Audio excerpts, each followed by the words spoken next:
Hello my fellow animal lovers and history buffs. Today we're turning our attention to the 1940s, where a giant dog supported Norwegian sailors during the Second World War. This is the story of Bams. Bams was a Saint Bernard from Norway, and he belonged to Captain Erling Hafto, who led the crew of a whaling vessel called the Thord. And this was a sturdy and reliable ship designed to navigate through the tough, icy waters of the North Atlantic. Bams was a firm favourite amongst the crew. He joined them on their whaling trips, yet this all changed on the 9th of February, just months into the Second World War, where Bams found himself becoming an official crew member of the Thord because the ship was drafted into the Royal Norwegian Navy to patrol the coast from the enemy.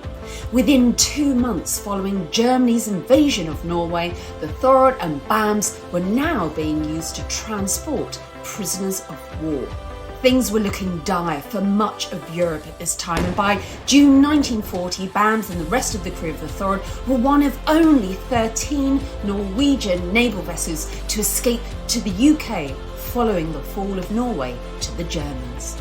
It was here in the UK that the ship was converted from a whaling vessel, a prisoner of war transporter, to now a minesweeper. This meant the crew, along with Bams, had the dangerous job of clearing the seas of deadly explosives. And whilst Bams was mainly recruited to provide companionship during this time of great uncertainty, it wasn't long before this 200-pound St Bernard became an integral part of the ship's life. Bams is reported to have an uncanny ability to sense danger and to protect those around him. It's said that when tensions flared amongst the sailors, Bams would stand between the fighting men, helping to quickly defuse the situation. Bams is also reported to have saved the life of a young crew member who fell overboard into the icy waters. Without hesitation, he jumped into the sea and was reported to have grabbed the sailor by the scruff of his neck, pulling him to safety. The Thord had been based in Montrose and also Dundee, and it wasn't long before Bams's duties went beyond the ship. Bams would patrol the streets of Montrose in Scotland, rounding up the crew, helping them make it back to the ship after a drunken night out. According to reports, Bams would take routine trips on the local bus and would sit at the front of the bus wearing his sailor's hat.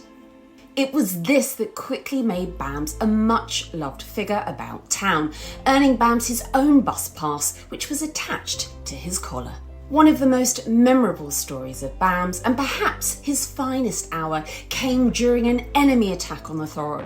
As the German planes swooped down, raining fire on the ship, chaos erupted along the deck. During the explosions, Bams was reported to be rounding up the crew and barking at them as if to rally the crew to hold their positions. Bams's presence and barks amongst the falling explosives around them is said to have inspired the crew to keep fighting. Now fast forward to 1944, as the Second World War conflict still raged on, Bams sadly passed away. His death was sudden and a big blow to the crew and the townsfolk who'd come to see him as one of their own. Bams was buried with full military honours on the beach at Montrose, and today Bams's legacy lives on through statues in Montrose in Scotland and his birthplace in Hollis Valley.